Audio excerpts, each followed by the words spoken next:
Welcome back to the Off the Dome Sports Podcast, your favorite sports podcast where two and sometimes three sports lovers sit and give their hot takes off the dome. I am Redfish.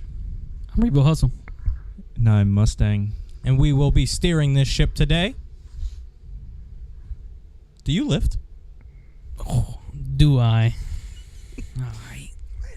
Thanks, Rebo Hustle. Just wanted to let it be known that Rebo Hustle lifts, Mustang cracks cold ones, and I want you to follow us on Twitter at @OffThe_DomePod. That's where you'll find all the news, all the times we be going live, Tuesdays at 7, all the time. Always check us on Spotify after the show is over if you want to re-listen to it without the beautiful distraction of our faces. And, of course, follow the Know Network at Be in the Know, KNEAUX, the only way to spell it, on good old X or Twitter, whatever you want to call it nowadays. Also on Facebook, and follow all the people that are a part of the network as well. So really excited to see what we got going on today's show. We'll start off, Got to start with the good. Yeah, got to start off with the good. We have the good, the bad, and the ugly this week. We'll start off with the good, and that's a team that two of you are representing right now. The New Orleans. I've got one of the colors on, but the New Orleans Saints. Got to talk about the New Orleans Saints. And we got the flag back there. Rebo Hustle repping in the hoodie. Mustang repping in the hoodie. So ended up pulling out a win this week. Oh, good logo. Ended up pulling out the win this week. 24-17, I believe was the final score over the Chicago Bears. The score was kind of like if you look at the end score, it kind of fools you. The Saints had control of this game the whole time, but the Bears kind of just hung in there for a while. It really was a quite dominant game, even on both sides of the ball. We were moving the ball pretty well. It's just some things towards the end of drives just didn't click. It's kind of the theme of the season so far. Yeah. But it looked better, though. Yeah. Rebo Hustle, what do you have to say about our good old neighborhood New Orleans Saints? All I can think about is you being so angry that we had 5+ turnovers or whatever it was, and we were only winning by 7 for most of the game. You caused 5 turnovers and you win by 7. To me, still a problem. Yeah. Do we get a win? Yes. Does 6 games from now, will it matter that we caused 5 turnovers and only won by 7? Probably not. No. But to me, if you want to prove that you're a team that's to be reckoned with, prove to other teams around the league that you're not some, middling team, which we're 5-4 right now. You want to prove that you're not this, sitting at 500 team that any given week can either win or lose. You have to take advantage of stuff like that happens, and when you cause 5 turnovers and only win the game by 7 and only score 24 points in general, it just doesn't sit right with me. Yeah, and a big thing to that was first half offense was amazing, almost perfect. Defense was the one that took a step back, allowed them to have 14 points. They really should have been up probably 21-14 at the half, but we were able to make them miss a field goal, drive down and kick our own. Felt pretty good. But in the second half, the roles kind of flipped. Defense got back in their groove. It kind of looked like they underestimated Bears legend Tyson Bagent. He kind of ran all over this defense in the first half. And, as a Louisiana sports fan, it was kind of disappointing to see that happen for 2 days in a row. But we'll get to that later because the other one was way worse. Way worse, indeed.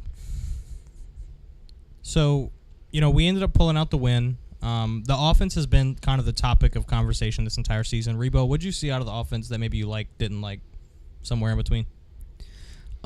Shockingly, the left side of the line looked better than last week. Andrus Peat got the start with Hurst playing guard instead of tackle. Moving forward, I think that might be a good combo. Pete has been playing very well at left tackle. He looked soft last week, but this week he stepped up his game, had some real good seals. You're never going to see him drive a man downfield or anything like that, but he does his job effectively. First time I've heard that one in a long time. Yeah. Ever, maybe. And then you get Olave got involved in the offense really early. I think that was huge. All in all, it wasn't a big flashy game like we saw last week from Shaheed, but he was consistent as well. And that's about it from the offense. We couldn't get Kamara going, that's for sure. But the Taysom Hill package worked efficiently on the goal line. I know it doesn't necessarily work from 15-plus yards out, but once you get within the 3, it's a good package to go to. Yeah. There's still something that's not working on the offense. Like, I feel like there's still one thing that as soon as that one thing clicks, we'll be good to go. Yeah, I 40 can't tell points a you week. what it is. It looks like we're on the cusp of scoring 40 points a week. I can't tell you what it is. I don't know if it's play calling. I don't know if it's communication. I don't know if it's O-line, wide receivers, quarterback, running back. I don't know what it is. But it feels like we're just on the cusp of seeing something great because we have all the talent in the world, and we have seen flashes of it. I mean, in the Colts game, when we scored, I think, 38, put over 500 yards on the board, like, we have the talent to do that every week. It's not a question of can they do it. It's are they going to. And, the Bears defense isn't some superstar defense that should have been able to hold us back. Eddie Jackson did make his return like we talked about on the last episode. And, I was listening to the first half on the radio, heard his name about 17 times. They have players on that Bears defense, but it's not a defense that you would expect to hold us to 24. I felt like we could have scored more. However, all in all, it is a win. So we have to look at it and be positive about it. And the pickup of Montez Sweat, it was and it wasn't a big key in this game. He didn't get after the passer like we might have thought he would have. Line kept him in check on that, but he was very disruptive in the run game. I believe his snaps were limited too, just because not knowing schemes and stuff like that. Yeah. So, moving past this Bears game where, we end up pulling out the win, we're above 500. We're going to play another team that's also 5-4 and a team that just came off a huge win with a new quarterback in the Minnesota Vikings. Josh Dobbs, we saw him come in against the for the Minnesota Vikings. When Jaron Hall gets hurt, he ends up throwing for, I think, like 168 and 2 touchdowns, 66 yards on the ground, and another touchdown there. Played a fantastic game for somebody who never took a snap from Garrett Bradbury until the game started. Was literally on the sideline when Jaron Hall got hurt, teaching him his cadence. Like, it was a last second, we have no other option here. Mm-hmm. And he pulled out the win. Against a division opponent. Well, our division opponent. But I would venture to say the Saints defense is a little bit better than what we've seen out of last week's opponent for the Minnesota Vikings.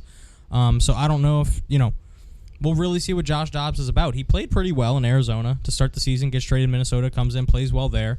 But this is gonna be a tough matchup for him. They are giving Minnesota a little bit higher of a chance to win this game, just because they're on a heater right now. They've been playing well even without Kirk Cousins, who tore his Achilles, even without Justin Jefferson, who possibly could make his return this week. But what are we looking forward to in this next game, Saints versus Vikings? The Vikings defense has been their question mark for 2-3 years now. So you always see them in a shootout. I don't know if the Saints offense can get it together this week in order to make it a shootout, but they aren't known to stop the run very well. They aren't known to stop the pass very well. So Pete Carmichael has an open book to work with, and we'll just have to see which plays work throughout the game and if we can go back to those. But defensively, I think we've had trouble with rushing quarterbacks, and that's what Josh Dobbs has turned to when he gets in trouble. So I'm not sure what to expect out of the Vikings offense in general. So I'm not sure if I can comment on the defense. Yeah, kind of have to agree with him. It's a big question mark. Vikings got a lot of moving pieces going forward, so you really don't know what you're going to see in this game. But I do think with the circumstances for the Vikings, I think our defense can hold them together, hold them to a few points. I'm not going to say 0, but I think they could hold them pretty well. Offense, on the other hand, I think they can outperform the Vikings defense. It's going to be tough, especially being in Minnesota. But I think they can pull a few drives out, score a few touchdowns, and our defense can hold them. Yeah. Like I said, this is probably the toughest challenge for Josh Dobbs yet, so I trust our defense to be able to make those adjustments. We saw them make adjustments at halftime last week. Bagent was running all over him. He didn't look like some random quarterback nobody's ever heard of from a D2 school. He looked like an actual NFL quarterback who was playing pretty well against us. And then we come out at halftime, force a bunch of turnovers. Paulson Adebo played, for the second week in a row, played one of his best games of his career. So our defense is building up speed. Marcus May got in on the turnovers, a guy who hasn't played much this season due to, he started off injured and then he served a suspension. So if our defense can, pull together like they did in the second half last week, I'm not really worried about the Vikings putting up much points on us. I trust our offense to be able to put up enough to win the game. Again, we'll have to see where that takes us. Chris Olave, I've been, hesitant to praise him this season, I guess you could say, because of, what we've seen out of him, but it feels like he's starting to get out of that funk. He's starting to, get his way back into the offense, scored a touchdown this week, which is going to help him a lot, as not only to get schemed into the offense, but to, run harder and faster and feel like he's more a part of the team. So for that, I'm going to go with a score prediction. I'm going to go Saints win the ball game 27-13. 27-13.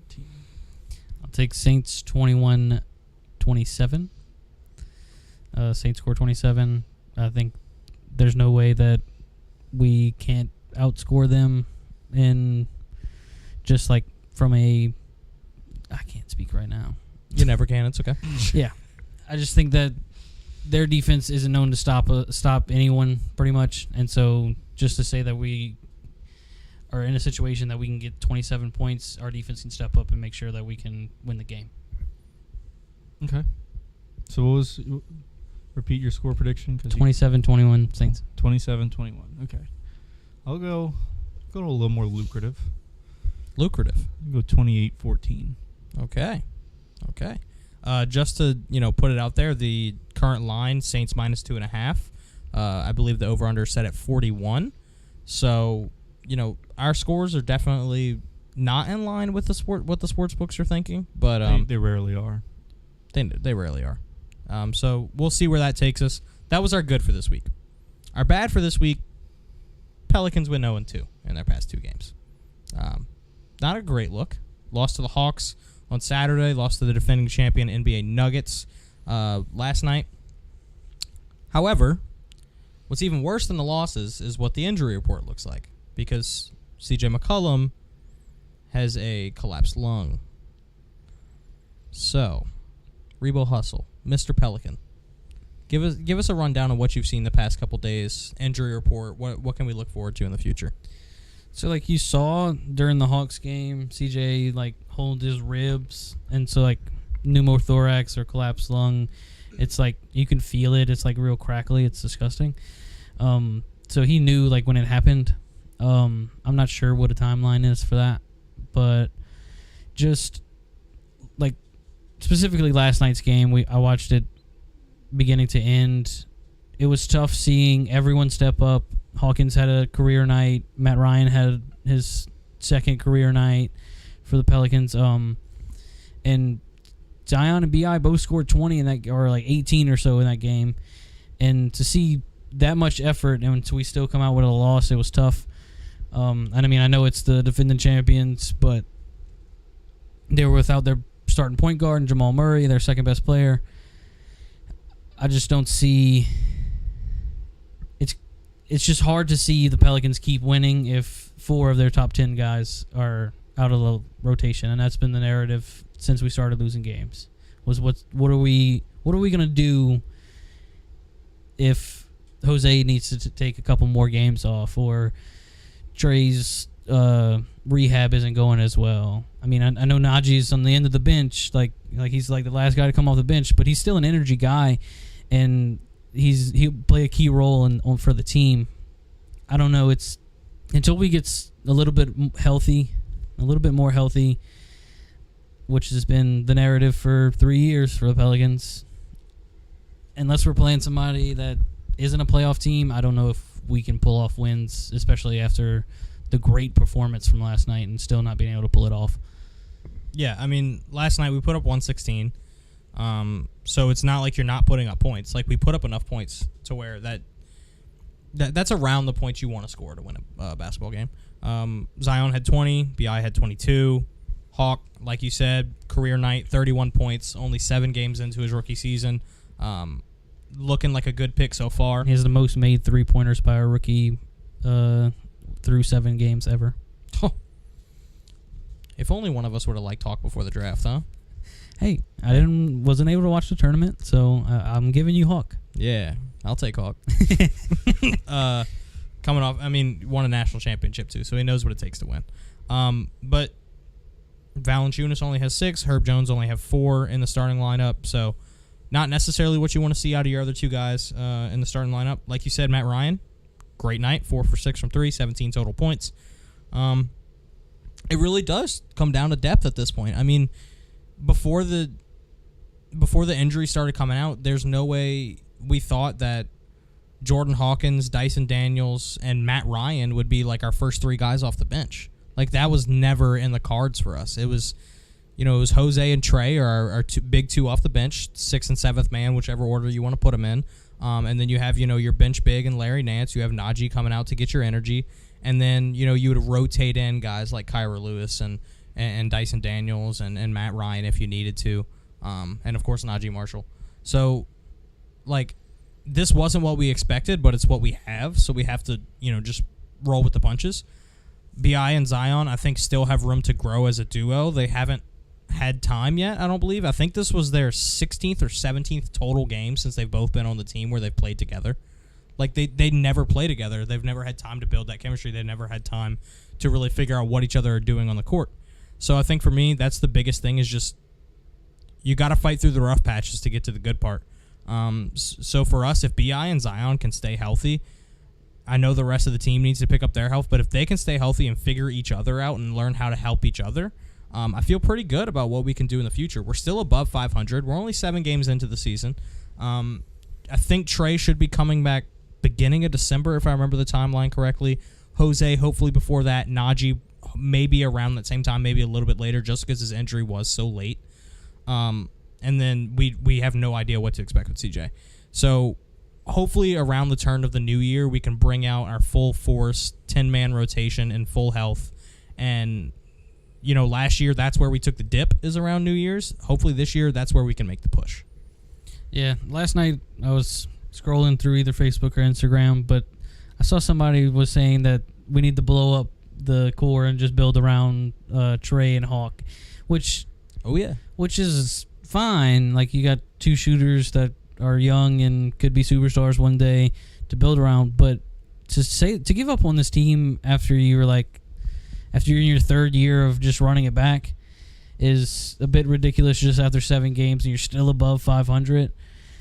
And like you said, Zion, CJ, and BI have shared the court very rarely, and so we're just waiting on the chemistry. And I do believe that both of those guys both Zion and BI can be in an offense together, and it not look one step behind like it has so far this year. But that's just a chemistry thing. It's just going to be how many reps can we get in per game of BI and Zion on the court. And with CJ out, it's going to be less because you're going to have to keep one of them on the court at all times.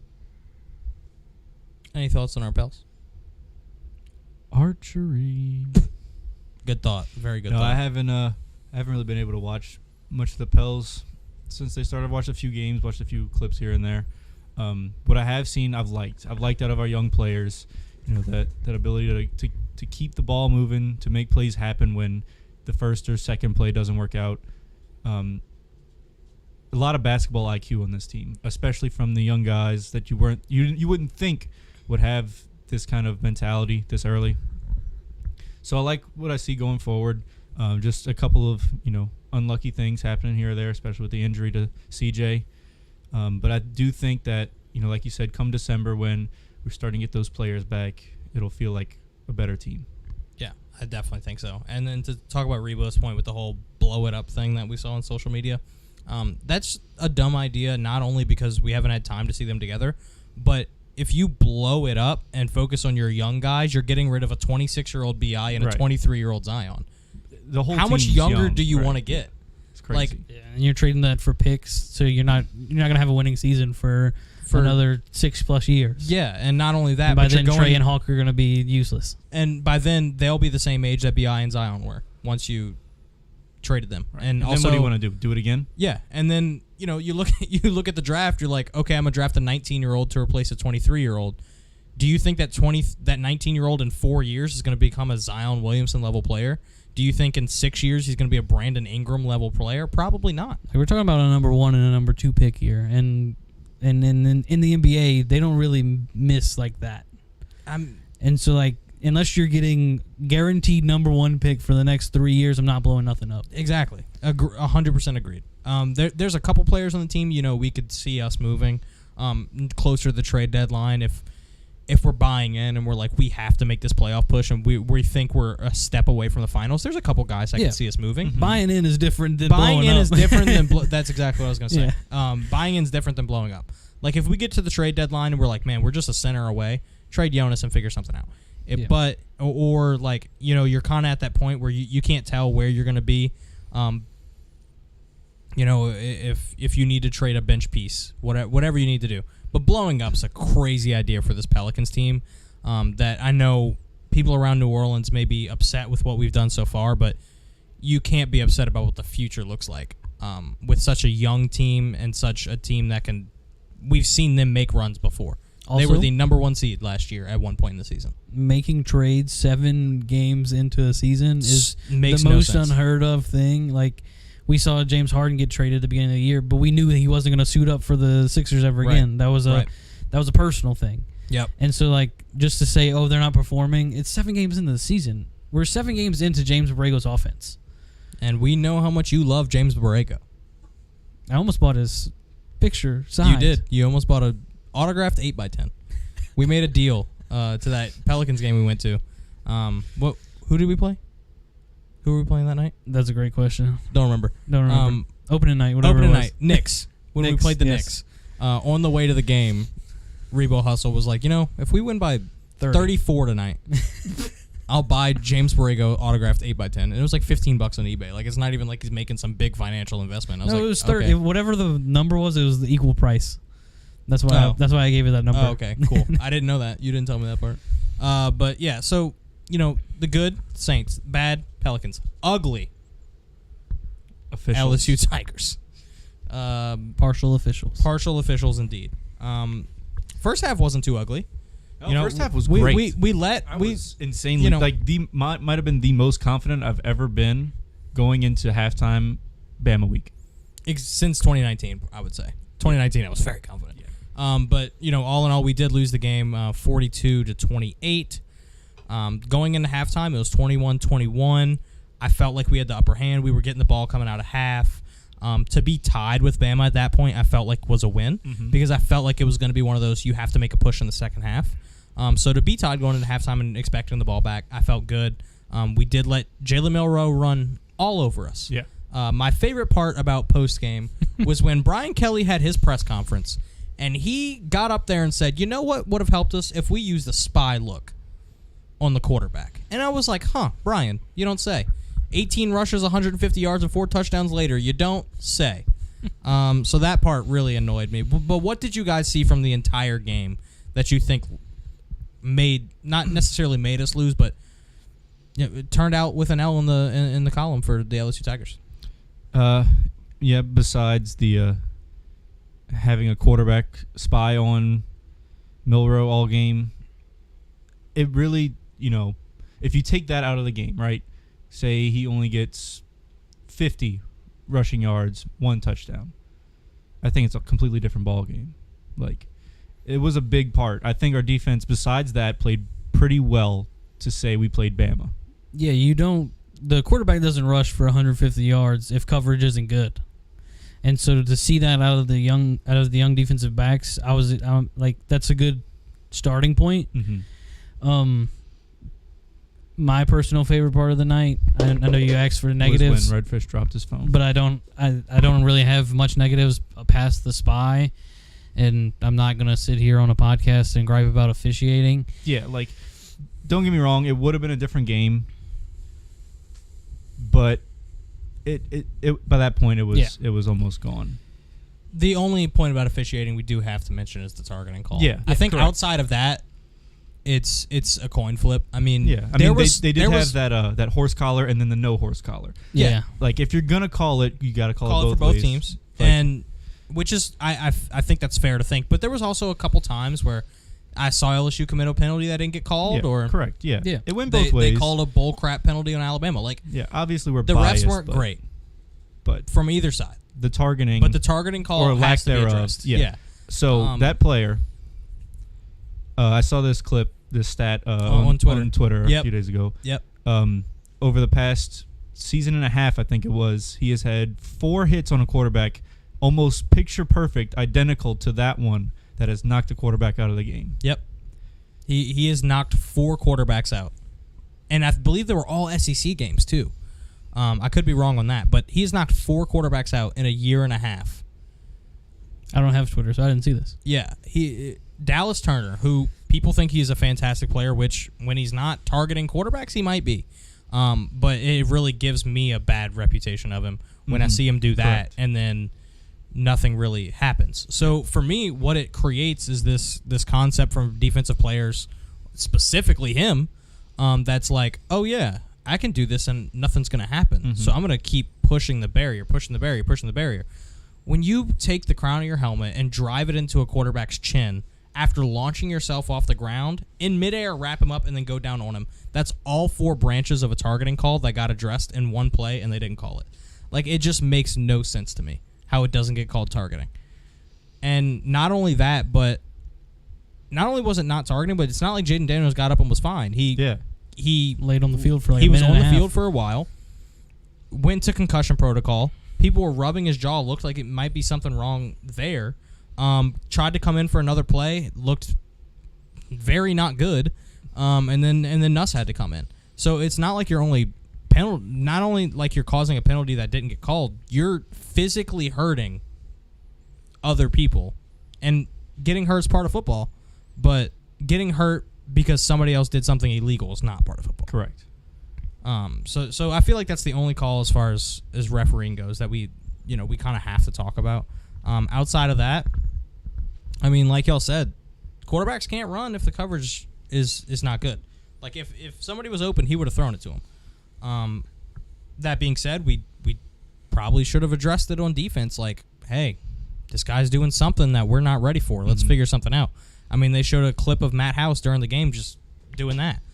Like, when your defensive coordinator is just doing this up in the booth, not a great look.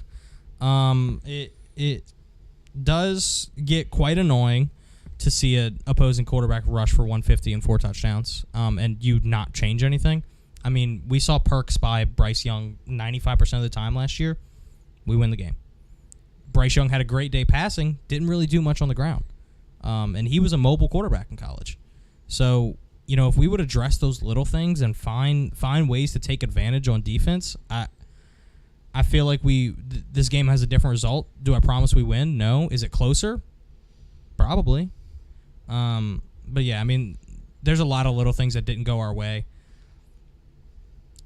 One thing I do want to talk about, because I know Rebo has a feeling on this, is Nuss really the future at quarterback? We saw him come in. You can't expect a guy to come in off the bench and be perfect, especially against the Crimson Tide. But we've seen him come in enough to where it's like he has talent. Still He a can junior, throw the yeah. ball 65 yards, but this is his 3rd year. When he does come in, he's kind of inconsistent. I mean, we saw him against Georgia last year, and he looked really good, and then we see him against the Grambling, and he didn't look great, or Southern last year, and he had some mistakes. Like, he's just all over the place. So we do have Colin Hurley coming in next year, big time recruit, 5-star, right?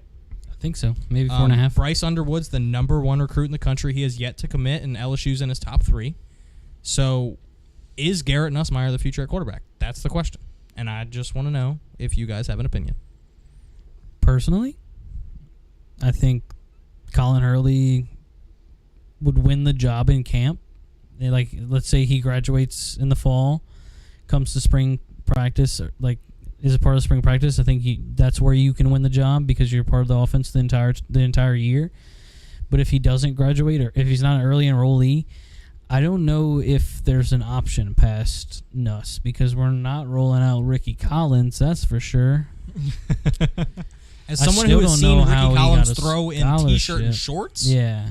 he definitely ain't throwing in pads. He's a great athlete, don't get me wrong, but to be don't a even know what that scholarship means. quarterback, It means if you can't look good at the combine, you won't look good in a game. That's what it means. but I mean I agree. What's the young guy's name again? Colin Hurley. That's his name. What's that whippersnapper's name? Yeah.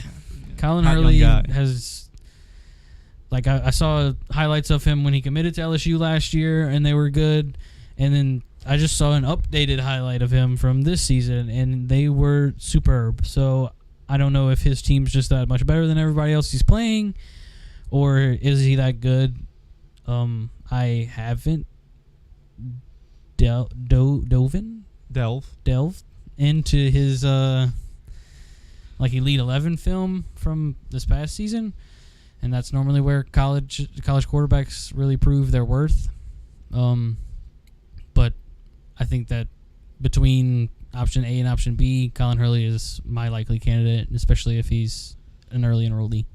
Yeah. Yeah. Any thoughts? I agree with that. I haven't seen the film like Rebo has. Master of film, this guy. Yeah. You got to check Big it out. film watcher. Not a big English speaker. Correct. Yeah, or typer.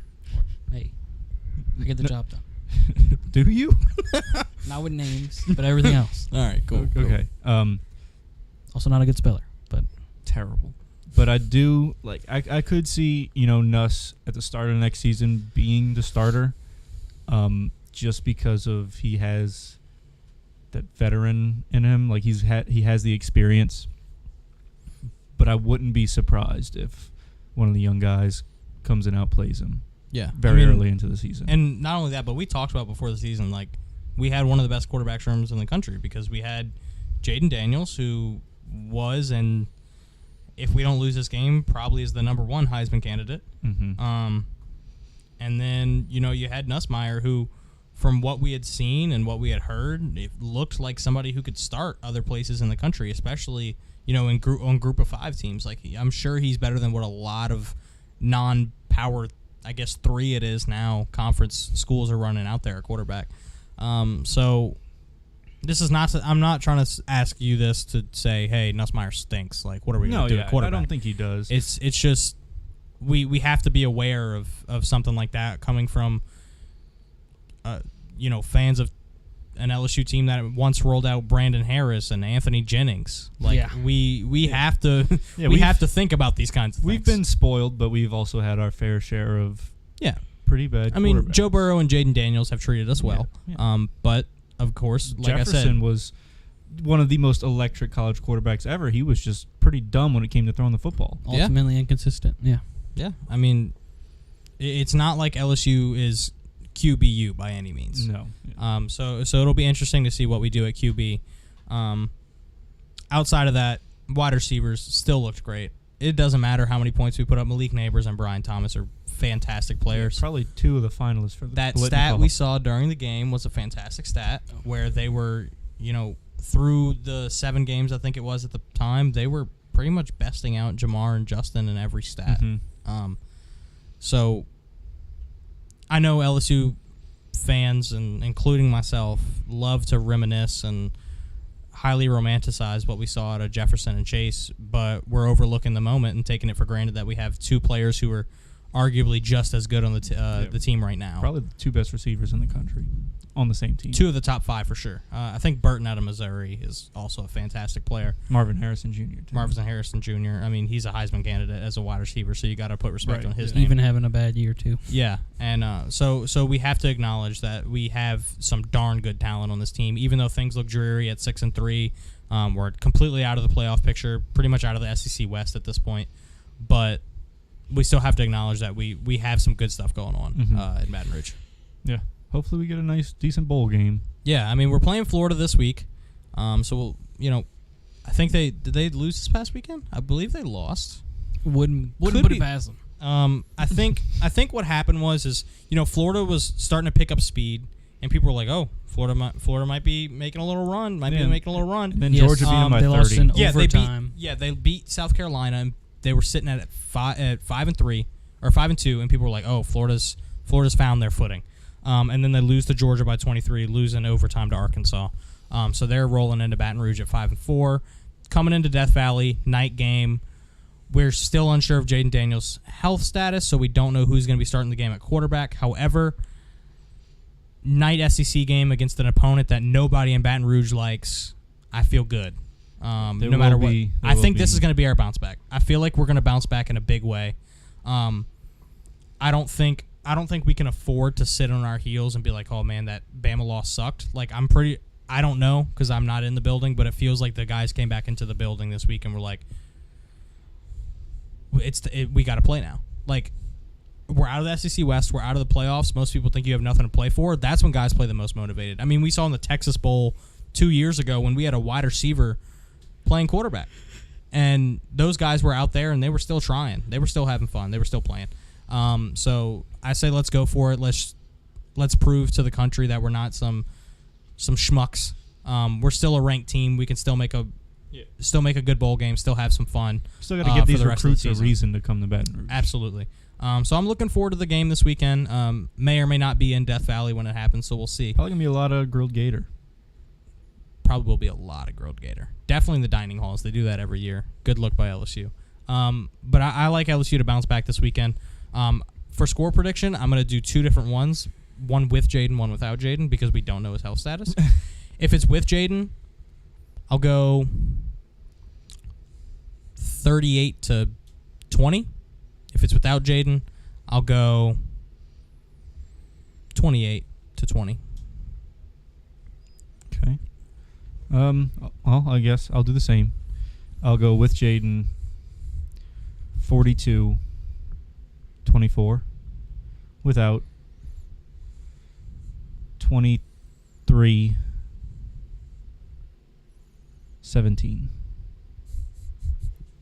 Okay.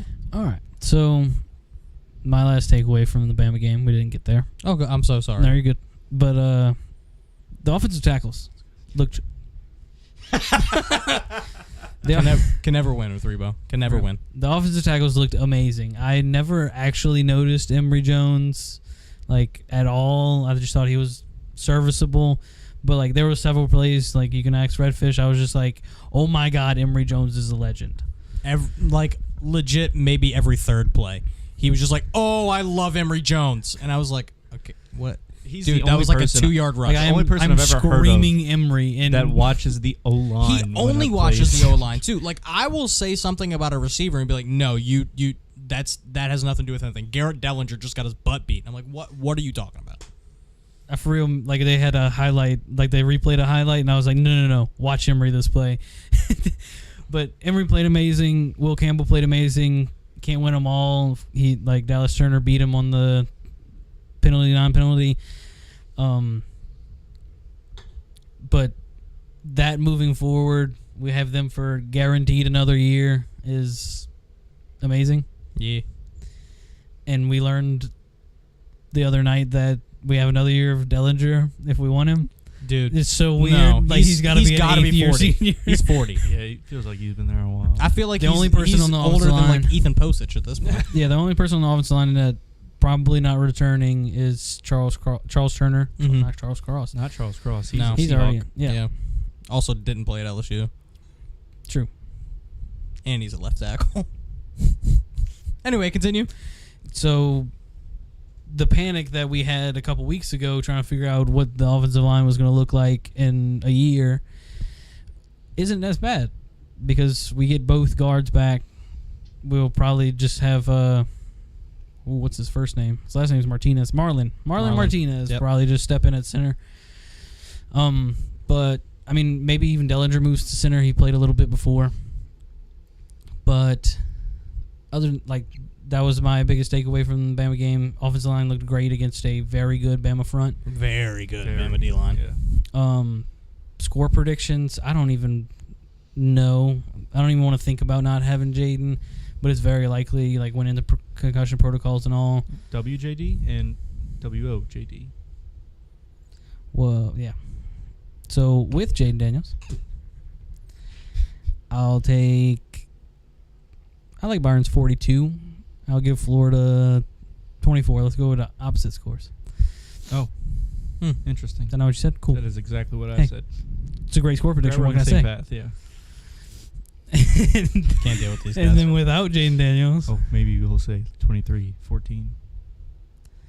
what did Bryce say for without Jaden Daniels? He said Doesn't 20. matter. What do you Okay. think?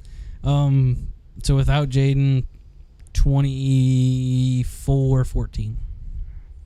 Wow. Interesting. All right, Reese. Good to know. Thank you. Love messing with Rebo. All Your right, expert before off we the move dome. on to the bets, and this is a semi-betting category. I wanted to, throw in something fun.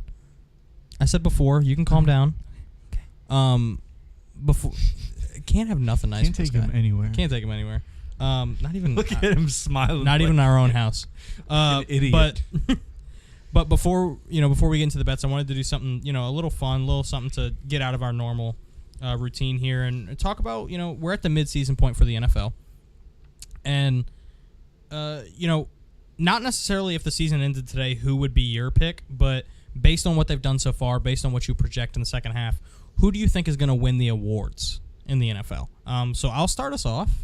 I'm pretty sure ours are fairly close. Yeah, So I'll go and right after you. Yeah, probably. So for me, here's what I went with. MVP, I went with Jalen Hurts. He is on the best team. He is, top 5 in almost every category. Having a year. Having a great year, and honestly, I think this isn't even as. I think he played better last year. And I think he was second. On track to play better. And he was second in betting. Betting odd for Jalen Hurts to win MVP. So I took Jalen Hurts. Offensive Player of the Year, I took Tyreek Hill. He has been on an absolute heater this season. But for me, between MVP was Tua and Jalen Hurts, and there's no way they double down at Dolphin. And I think Tyreek Hill is closer to winning his award than Tua is to his. So I went Tyreek Hill to win Offensive Player of the Year. Defensive Player of the Year, Myles Garrett. He's been dominating this season. I mean, in every facet of the game, Myles Garrett is unstoppable. Dark horse for that, I think, is Max Crosby, because the Raiders are starting to get a little bit hotter. He's shirtless in the locker and room. he's having some fun. But there's no stopping Myles Garrett, so I went with him at Defensive Player of the Year. Coach of the Year, Dan Campbell. CDC. MCDC, Dan Campbell. Lions are having a great year. I expect them to continue on that route. Defensive Rookie of the Year is a toss-up. I mean, I went Jalen Carter, but nobody, like we talked about before this started, nobody's really standing out too much. And then the one I was most excited to pick, Offensive Rookie of the Year, C.J. Stroud. I think 470 and 5 touchdowns against the Bucks. 62 fantasy points. Like, we'll talk about it. C.J. Stroud's having an amazing season for any quarterback, let alone a rookie. And man, oh man, am I glad that I was high on him coming into the draft. Maybe it's hard to claim a guy who goes number 2, but At least he acknowledged it this time. but But it is a good take. it still looks good when you say he's going to be the next Aaron Rodgers, and then he comes out and throws 470 and 5. Still a good take. Still a good take. So that's my award predictions. Where do you guys land as far as yours go? Yeah, like I predicted, ours are pretty similar. However, I did double up on Dolphins. I do think if they continue what they have shown so far this season, if they can figure out how to win these games, that Tua and Tyreek could